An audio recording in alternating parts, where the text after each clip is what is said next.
दोस्तों हार्डी चुपन 2024 का Arnold classic खेलने आए ही नहीं थे। वो सीधा जीतने के लिए आए थे बिकॉज जिस लेवल की वो फिजिक थी, उन्होंने इतना अच्छा प्रिपरेशन करा था। तो जजेस बोले चलो अब इतनी अच्छी बॉडी बना लिया है तो स्टेज पे जाके पोज हिट करो। So guys, apart from jokes, हार्डी चुपन की ऑल टाइम बेस्ट फिजिक थी और हमने कई गुना बेहतर फिजिक दिखी as compared to Olympia. Because दोस्तों हार्डी चुपन ओलंपिया में भी कंडीशन आए थे और फुल भी थे, बट आर्नोल्ड में क्या हो गया, वो उतने ही फुल आ गए बट बहुत ज़्यादा कंडीशन वो आ गए। और इसी चीज़ के लिए हार्डी चुपन जाने जाते हैं, मतलब इतनी अच्छी कंडीशन कि उनके लेग्स में सेपरेशन बहुत ही अच्छा बन पा रहा था और इसलिए लोग ये भी कह रहे कि हार्डी चुपन के लेग्स फिर से ग्रो होने लगे।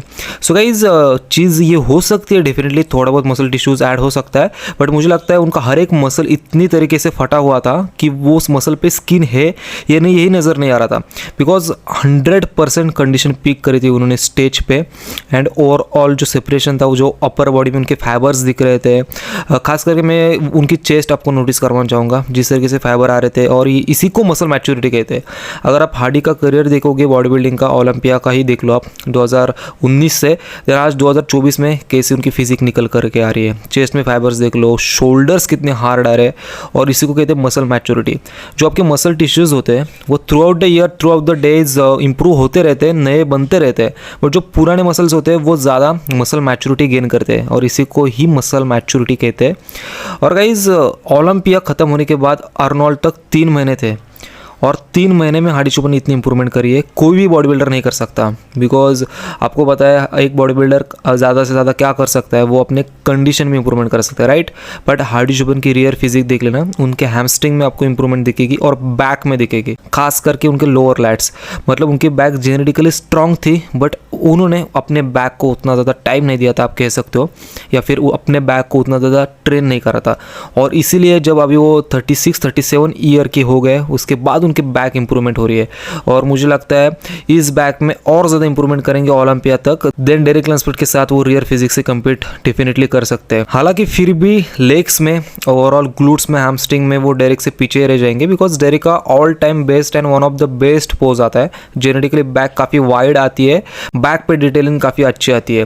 पर अगर हार्डी की बात करोगे देन हार्डी की भी बैक उतनी ज़्यादा वीक नहीं रही अभी, उन्होंने ये पोज भी अपना one of the strongest pose बना दिया है।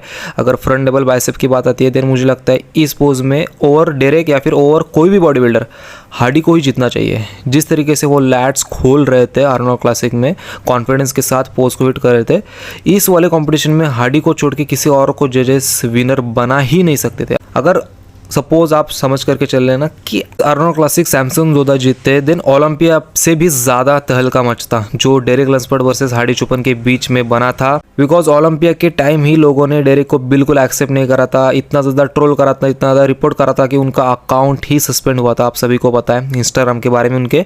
बट अभी सैमसन जोधा को भी बहुत ज़्यादा लोग ट्रोल करते थे अगर उनको जिता देते, बट फिर भी सैमसन जोधा उतने ज़्यादा कंडीशन नहीं थे, सॉफ्ट थे।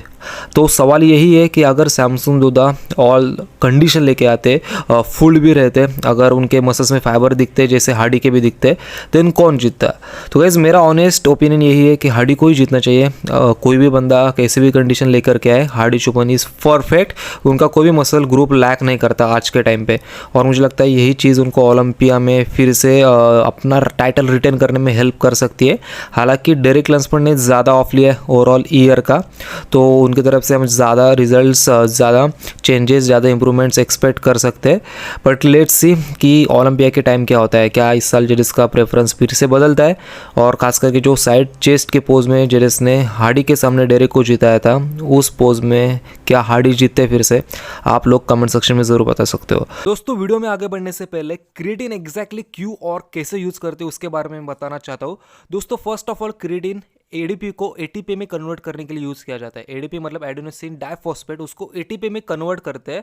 और आप जब जिम जाते हो, आप जब वेट पुश करते हो, देन उस एक एक्स्ट्रा रेप के लिए या फिर एक्स्ट्रा 2 kg वेट के लिए वो आपको हेल्प करता है और इसीलिए एटीपी यूज़ किया जाता है। और जब क्रिएटिन आपके मसल्स में अच्छी तरीके से स्टोर होगा देन उसके रिजल्ट्स आपको 100% मिलेंगे। साइंस के अकॉर्डिंग दोस्तों ये रिसर्च करा गया है कि क्रिएटिन लेने से एक एक्सपीरियंस लिफ्टर में 8 to 9% स्ट्रेंथ बढ़ी है और 14 to 15% चेंज रिपीटेशंस में हुआ है, मतलब उतने ज़्यादा रिपीटेशंस करने के लिए उसकी ताकत बढ़ी है। और अपने बॉडी बिल्डर से भी सुना होगा कि क्रिएटिन लेने के बाद आपके मसल्स बहुत ज़्यादा फुलर लगते हैं। It just because of intramuscular water retention. Creatine क्या करता है, आपके मसल्स में वाटर को पुल करता है, उसकी वजह से आपके मसल्स हमेशा फुलर लगते हैं। और दोस्तों बहुत ज़्यादा मिथ्स है कि क्रिएटिन को कैसे यूज़ करना चाहिए, ज़्यादा यूज़ करेंगे देन किडनी डैमेज होगी, बहुत सारे इश्यूज होंगे। And guys there are basically 2 ways to load creatine in your body. बहुत सारे लोग क्या करते हैं गाइज, फर्स्ट 7 डेज के लिए क्रिएटिन बॉडी में लोड करते हैं, फिर 5 डेज के लिए 20 to 25 ग्राम पर डे, और उसके बाद उनके बॉडी में क्रिएटिन अच्छी तरीके से सैचुरेट होता है, लोड होता है, और उसके बाद वो दिन का एक कांस्टेंट क्वांटिटी अमाउंट लेते हैं। और दूसरा वे ये है कि गाइज क्रिएटिन आप डेली कंसिस्टेंटली एक सेम अमाउंट में ले सकते हो। जैसे कि मैं पर्सनली दिन का 4 ग्राम क्रिएटिन लेता हूँ, तो आप भी 5 ग्राम तक क्रिएटिन ले सकते हो। या फिर आपको अगर लोड करना है फर्स्ट 5 डेज में, देन आप अच्छी तरीके से लोड करके बॉडी में रिजर्वेशन बना सकते हो। सो गाइज यही था क्रिएटिन के बारे में, और इन सारे बेनिफिट्स को आपके बॉडी में एक्सपीरियंस करने के लिए ही ट्रांसफॉर्मियम न्यूट्रिशन ने अल्ट्रा क्रिएटिन ये प्रोडक्ट बनाया, और ये मैंने ओवरऑल समरी आपको दी थी। तो अगर ट्रांसफॉर्मियम का क्रिएटिन आप यूज करोगे देन ये सारे बेनिफिट्स आपको डेफिनेटली मिलने वाले हैं। तो अगर आपको बाय करना देन कूपन कोड मेरा स्क्रीन पे आप डिस्क्रिप्शन में लिंक है, उसके थ्रू ऑर्डर कर सकते हो। तो चलिए वीडियो में आगे बढ़ते हैं।